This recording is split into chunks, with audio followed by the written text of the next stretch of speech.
Vamos conversar sobre a biomecânica de ombro. Muito bem. O movimento de elevação de ombro, ele pode acontecer em 3 planos, né? No plano frontal, a gente viu o movimento de abdução. No plano sagital, a gente observa o movimento de flexão. Nesse meio termo, tá?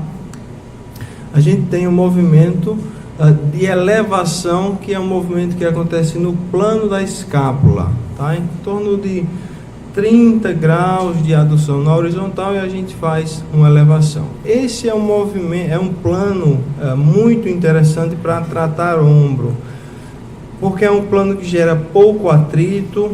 Ele posiciona a cabeça do húmero em uma posição bastante agradável, sem causar nenhum impacto subacromial, tá? Então é o plano que a gente mais utiliza para fortalecer quando a gente está pensando em elevação, tá? O plano de abdução, o plano frontal, em que a gente realiza a abdução, dependendo de como vai estar aí a biomecânica do ombro, dos músculos da cintura escapular, a gente pode observar algum tipo de impacto.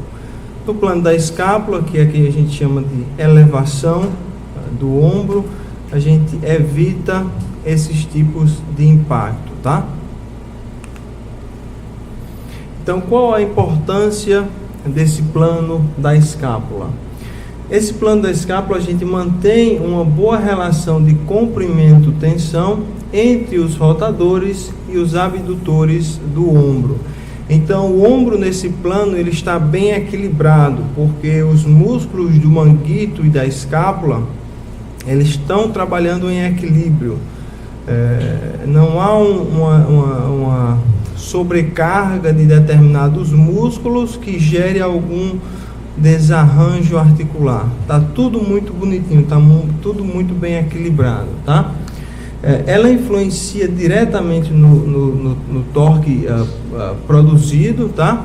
E a cápsula articular da glenohumeral, ela está bastante relaxada, tá? Não há um encurtamento capsular com movimento de elevação no plano da escápula. Então está tudo muito bonitinho. Há também uma melhor congruência articular, uma melhor estabilidade articular e uma melhor vantagem mecânica quando a gente eleva o ombro no plano da escápula. Muito bem. Aqui eu gostaria só de mostrar para vocês como existe uma íntima relação com esse arco coracoacromial e a cabeça do húmero, tá? Então eles estão muito próximos aqui. Aqui a gente tem o acrômio, aqui a gente tem o processo coracoide e aqui a gente tem o ligamento coracoacromial. Então vocês podem observar que esse ligamento é como se fosse um teto, tá?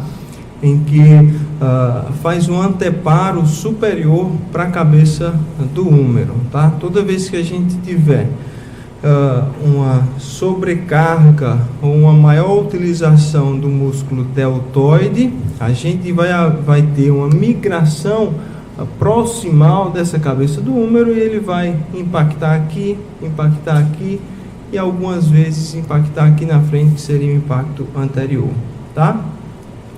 A literatura fala que durante os movimentos de ombro, principalmente flexão e abdução, nós temos algum contato entre a cabeça do húmero e entre o arco coracoacromial. Só que esse contato, ele é um contato fisiológico, tá? O líquido intrasinovial facilita com que não haja um grande atrito.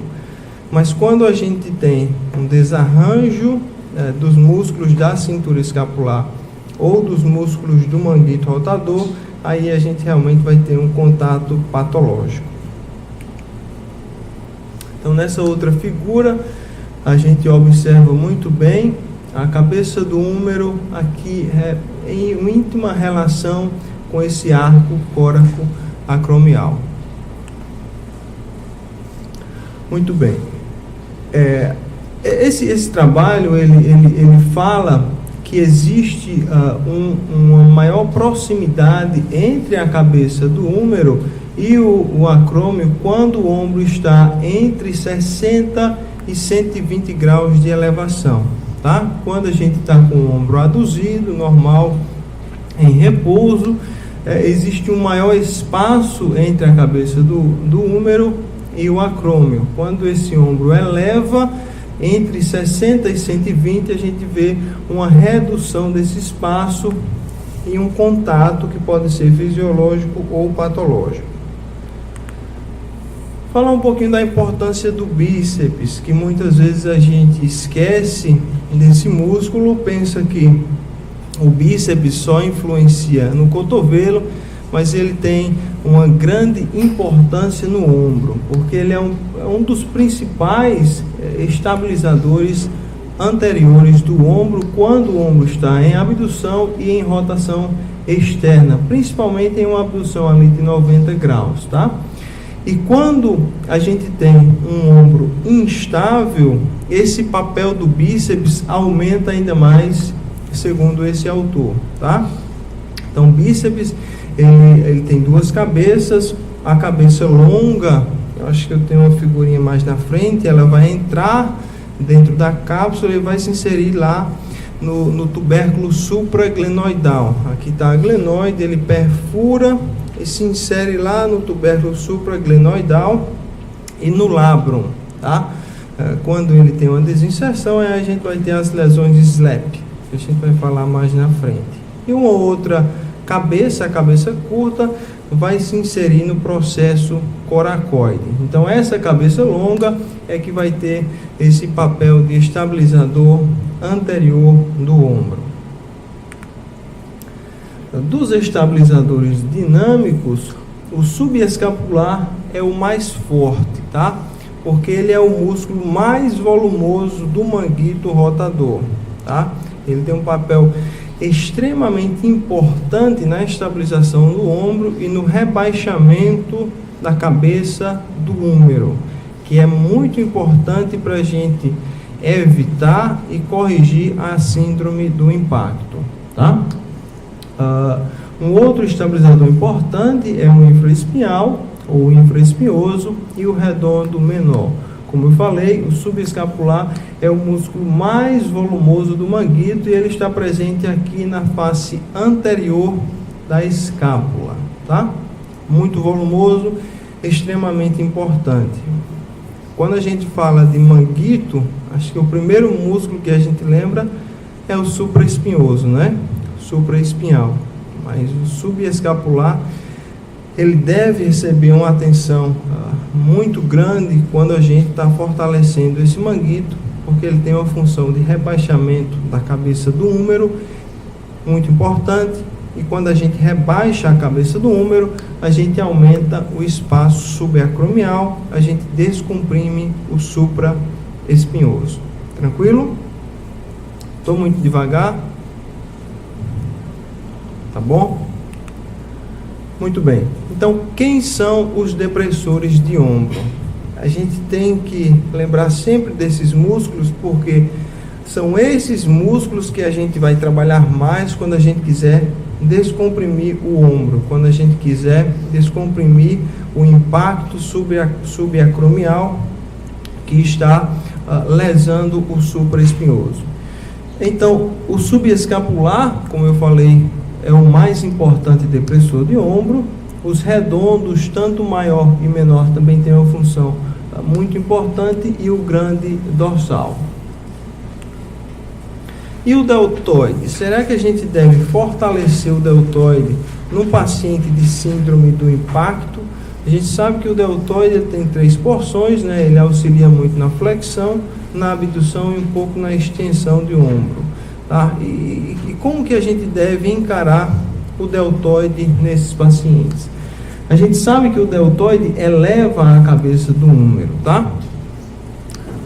Quando a gente tem um desarranjo muscular, uma fraqueza dos músculos de um manguito, principalmente do supraespinhoso, o organismo entende que ele tem que compensar com outras musculaturas para poder ele conseguir realizar uma abdução de ombro. Então ele solicita um maior trabalho, uma maior força do deltoide, e o deltoide, quando a gente está lá em adução de ombro, ele não tem uma grande contribuição para a adução. Ele mais que faz uma força, gerando uma leve abdução de ombro, mas faz uma elevação. Quem faz a rotação, para que a gente gere uma rotação dessa cabeça do húmero para baixo, é o supraespinhoso, tá? Então aqui a gente tem uma tensão, o supraespinhoso puxa para cá e essa cabeça roda para baixo. Certo? Até aí tudo bem? Quando a gente tem uma sobrecarga do deltoide, a gente não consegue fazer com que essa cabeça do húmero rode, porque o supraespinhoso não está trabalhando de forma adequada. E aí a gente vai ter uma síndrome do impacto, um impacto subacromial e uma degeneração do supraespinhoso.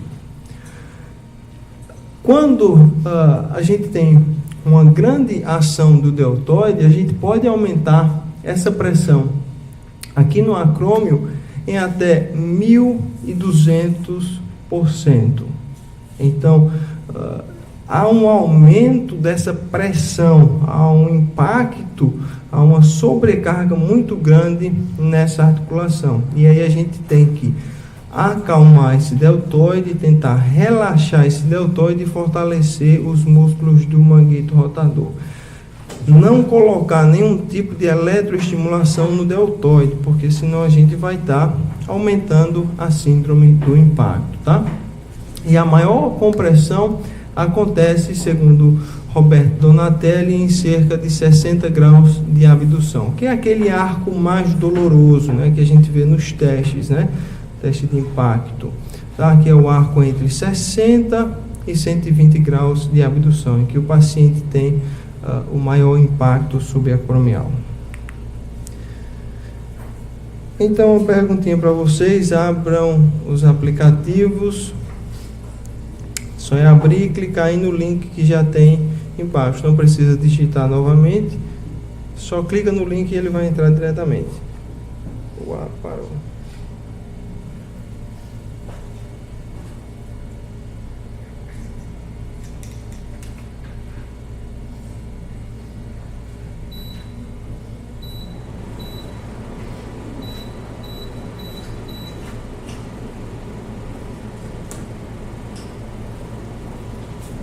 Então, de acordo com Evan, o espaço subacromial é reduzido em que amplitude de movimento? Que amplitude de movimento a gente tem um arco mais doloroso? Então, 100% dos casos, entre 60 e 120 graus de elevação. Perfeito. E como acontece essa biomecânica escapulohumeral? Tá? A gente tem aqui em torno de 60, durante uma abdução, elevação de ombro, a gente tem em torno de 60 graus de movimento da articulação escapulohumeral, da escápula propriamente dita. A glenohumeral, ou seja, o húmero, ele tem um movimento em torno de 120 graus e o movimento conjunto em torno de 180 graus. Uma coisa interessante para a gente saber é que no final da abdução de ombro, a gente vai ter uma contribuição importante da coluna torácica. Quando a gente vem aqui para a abdução, quando chega no final, que a gente chega próximo a 170, 175 graus, a gente tem uma inclinação contralateral da coluna torácica, que facilita a chegada desse húmero lá na frente. Então a coluna torácica, ela fica convexa desse lado em que o paciente está realizando a abdução e côncava desse lado. Então há uma contribuição importante para o final da amplitude de movimento de ombro. Eu gostaria de mostrar para vocês também como a clavícula tem uma importância nessa mobilidade de ombro. Muitas vezes a gente esquece que a clavícula é um componente importante na abdução.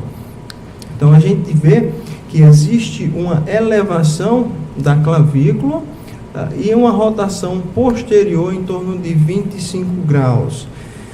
Na minha prática clínica, eu sempre começo a tratar os desarranjos de ombro, mobilizando clavícula, tá? Externo-clavicular e acromio-clavicular. Eu ganho primeiro essa mobilidade intraarticular dessas duas articulações da clavícula, depois eu passo para a cintura escapular, solto a escápula, mobilizo bastante a escápula, e só no final é que eu chego lá na glenohumeral, tá? Então a gente prepara todas essas articulações para a gente chegar aonde a gente quer lá no final. Muito bom. E os movimentos da escápula, quais são? A gente sabe que a escápula ela faz uma elevação e uma depressão, esses são os movimentos básicos, né? A gente faz uma elevação, a escápula eleva, uma depressão, a escápula deprime. Mas a escápula também possui outros movimentos bastante importantes. Um é o de rotação superior. Toda vez que a gente tenta abduzir, elevar ou fletir o ombro, esse ângulo inferior da escápula, ele sobe. Então isso a gente chama de rotação superior da escápula, que é um movimento muito importante para a escápula. Toda vez que a gente desce o nosso ombro, voltando de uma abdução para uma adução, a gente tem uma rotação inferior da escápula, tá? Então o ângulo inferior da escápula, ele retorna em direção à coluna torácica. Tranquilo? A gente também tem um tilt anterior e um tilt posterior, que é isso aqui que acontece na escápula. A escápula está aqui, bem coladinha no gradil costal, e ela tem essa inclinação anterior e a inclinação posterior.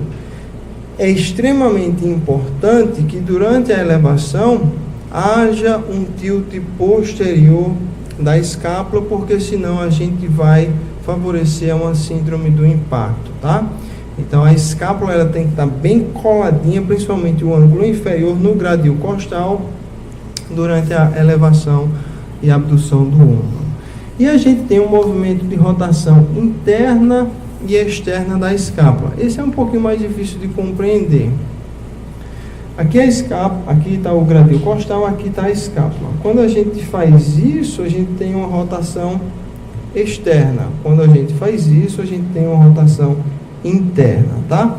Então, esses movimentos também são extremamente importantes para o ombro, porque isso vai fazer com que a gente saiba que grau de discinese escápulo-torácica a gente está lidando, tá? Vocês já ouviram falar em discinese escápulo-torácica? Todo mundo fala em discinese e a gente entende às vezes discinese como uma escápula alada. Esses termos eles são muito confundidos, tá? A discinese é uma coisa, escápula alada é outra, tá? A gente vai compreender muito bem isso, ok?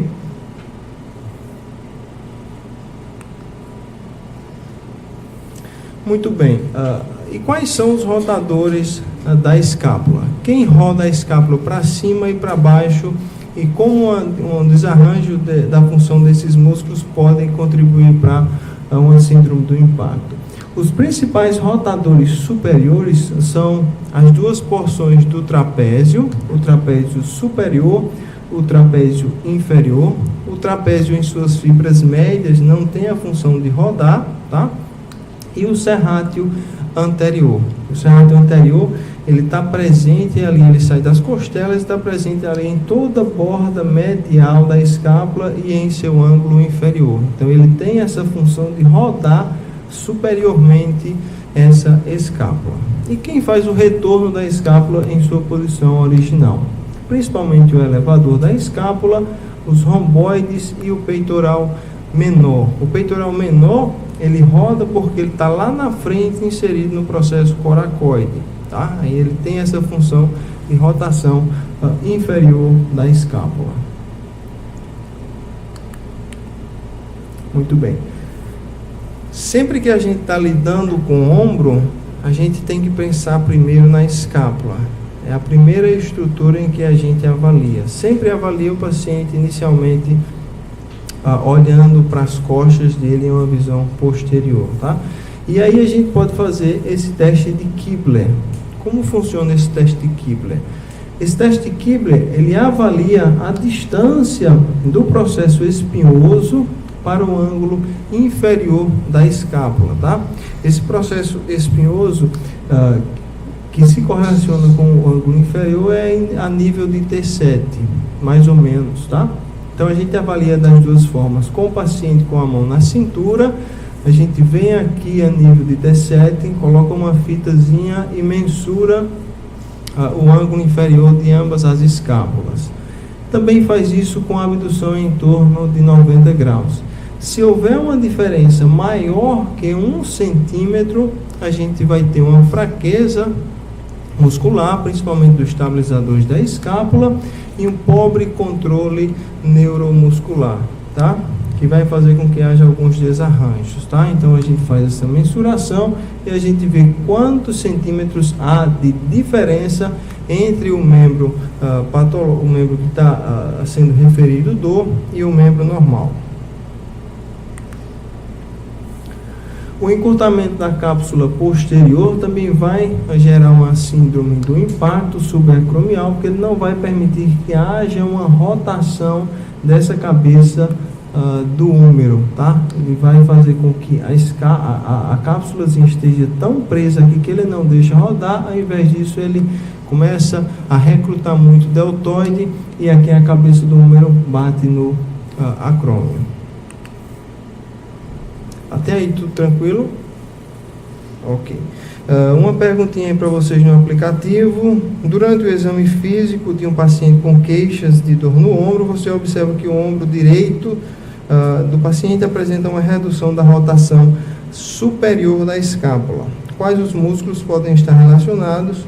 Podem estar apresentando déficit de força de acordo com o déficit funcional observado. Você observa uma diminuição da rotação superior. Quais são esses músculos que podem estar fracos? Peitoral menor, elevador da escápula, romboide peitoral menor, elevador da escápula serrátil anterior, trapézio superior e trapézio inferior.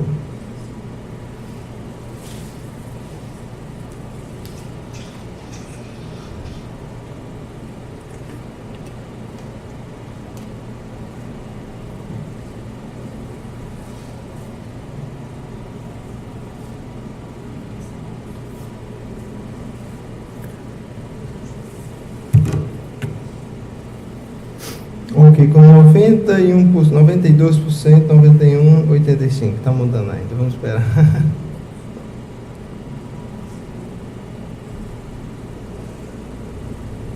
Com 85%, letra D, serrátil anterior, trapézio superior e inferior. É isso mesmo que a gente observa aqui, tá?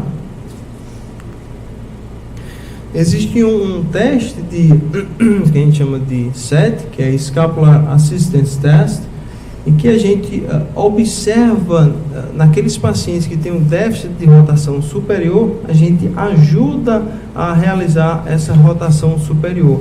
E nesses pacientes, se a gente observar uma redução dos sintomas ou um aumento da amplitude de movimento, esse é um sinal positivo, fala para a gente que o trapézio superior, inferior e o serrátil anterior estão trabalhando pouco.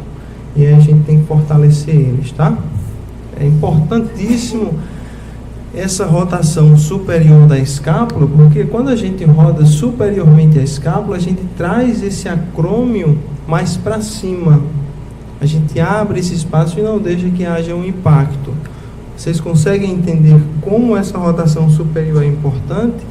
Quando a gente olha nessa figura, ó, o examinador está tocando lá no ângulo inferior da escápula e está rodando o ângulo inferior da escápula no SAT, tá?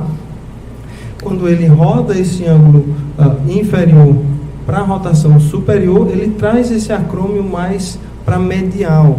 Então ele abre esse espaço subacromial e a cabeça do húmero ele fica livre para rodar, tá? Então por isso que é extremamente importante fortalecer os rotadores superiores da escápula. E tem esse teste que é o Scapular Retraction Test, em que a gente tenta fazer um tilt posterior nessa escápula, tenta fazer com que o ângulo inferior da escápula ele fique bem coladinho no gradil costal, e aí facilita também a abertura do espaço subacromial, tá? E aí, se o paciente tiver uma redução dos sintomas ou um aumento da amplitude de movimento, esse teste é positivo também. Vamos falar um pouquinho de cinese escapulotorácica.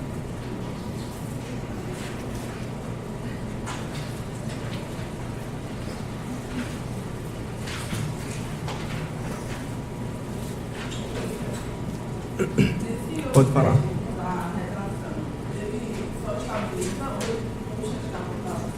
Não, ele estabiliza porque a escápula, geralmente, quando o paciente tem algum desarranjo, um pobre controle, a escápula ela faz um tilt anterior, tá? Então, o acrômio ele vem para anterior e o ângulo inferior ele vem para posterior. Aí a gente começa a ver esse ângulozinho aqui, ó, o ângulo inferior da escápula. Então, o que o examinador faz, a escápula vai estar assim, ele coloca a mão na escápula, estabiliza e tenta colocar esse ângulo inferior mais próximo do gradil costal. E o paciente faz a abdução e ele tenta manter esse ângulo inferior em um tilt posterior, trazendo a escápula, a porção superior da escápula para trás e a porção inferior para frente. Ele estabiliza bem essa escápula e solicita um movimento. A gente vai fazer uma prática desses testes. E aí a gente observa, se o teste for positivo, que o paciente tem uma redução dos sintomas ou um aumento na amplitude de movimento, quer dizer que os músculos que fazem esse tilt posterior estão fracos, tá? A gente vai fortalecer eles. Principalmente o serrátil anterior, tá? O serrátil anterior é extremamente importante para manter a escápula bem coladinha no gradil costal. É um músculo que a gente vai trabalhar bastante nessas desordens. Então, segundo Kibler, em 2002, existem basicamente 4 graus de discinese escapulotorácica, tá? No grau 1, a gente observa apenas uma proeminência do ângulo inferior da escápula, tá? Então, a gente vê que o ângulo inferior ele está aparecendo lá, mas o restante da escápula está escondida, tá? A gente chama isso de grau 1. No grau 2, a gente observa um aparecimento dessa borda medial da escápula, tá? Então, já há uma fraqueza um pouco maior dessa musculatura da cintura escapular. No grau 3, a gente observa um aparecimento do ângulo superior da escápula. E no grau 4, por incrível que pareça, a gente não observa nada. O grau 4 seria um ombro normal, tá? Deveria ser o 1, né? Era começar pelo normal e depois partir para os patológicos, mas não é, tá? Grau 4, escápula funcionando normalmente. Deu para entender isso? Vamos passar para cada um de forma bem específica, tá? Então, no grau 1, como eu falei para vocês, a gente tem o aparecimento do ângulo inferior da escápula, porque a gente vai ter um tilt anterior. Vocês lembram o tilt anterior? É uma inclinação anterior. Quando a escápula está aqui, ela inclina anteriormente, essa borda inferior vai ficar proeminente para cá, certo? E aí a gente observa esse ângulo inferior proeminente. Esse tipo de discinese escapulotorácica, o tipo 1, é muito visto em paciente que tem síndrome do impacto subacromial. Por que subacromial? Porque a gente tem diversos tipos de síndrome do impacto. O que a gente mais fala é o subacromial, mas tem um impacto posterior, tem um impacto anterior que a gente vai ver mais na frente, tá? O tipo 2 é o que a gente observa aqui, um aparecimento da borda medial da escápula, tá? Então a borda medial da escápula ela está em rotação interna. Então quando ela está em rotação interna, ela vem para frente, faz um pouquinho de protração, essa borda medial ela fica mais proeminente. Dá para perceber isso. A escápula aqui no gradil costal, ela faz uma rotação interna, ela vem para dentro como se fosse uma protração de ombro, e aí a borda medial ela começa a aparecer. Isso acontece principalmente em paciente que tem instabilidade de ombro. Dúvida? Dúvida? Pode falar. Tranquilo? Vocês estão com vontade de falar? Falem. Tá tranquilo? Ok. O tipo 3, a gente observa um aparecimento do ângulo superior. Eu acho que nessa foto não está muito bem. Deixa eu voltar lá. Aqui, ó. Tipo 3, o aparecimento do ângulo superior da escápula, tá? E aqui a gente vê principalmente essas desordens em paciente que tem capsulite adesiva e lesão do manguito rotador, mas principalmente capsulite adesiva. Quem não já viu o paciente compensar dessa maneira para fazer a elevação de ombro? Isso é clássico, né? Você pede para o paciente fazer uma elevação, o paciente faz isso, né? Ele faz uma elevação de ombro precoce, mas a escápula não roda superiormente. E é tudo que a gente deve evitar, tá? Então tem que educar o paciente a evitar essa elevação superior. Pelo contrário, você pede para o paciente, toda vez que for elevar o ombro, elevar a articulação do ombro, elevar o braço, ele baixar a escápula, ele baixar o ombro. Então ele deve fazer mais ou menos o seguinte: antes ele fazia assim, para elevar o ombro, você diz, ó, relaxa o trapézio superior, que a gente tem que relaxar, baixar ele bem aqui. Você vai baixar o ombro como se fosse fazer um círculo assim, ó. Baixa o ombro, eleva o braço. Baixa o ombro, eleva o braço, mantendo o ombro baixo, para que ele não compense com esse trapézio superior, que também auxilia na rotação, mas se ele colocar muita força no trapézio superior e não exercer uma força no trapézio inferior e no serrátil anterior, ele só eleva o ombro ao invés de rodar superiormente. Ok?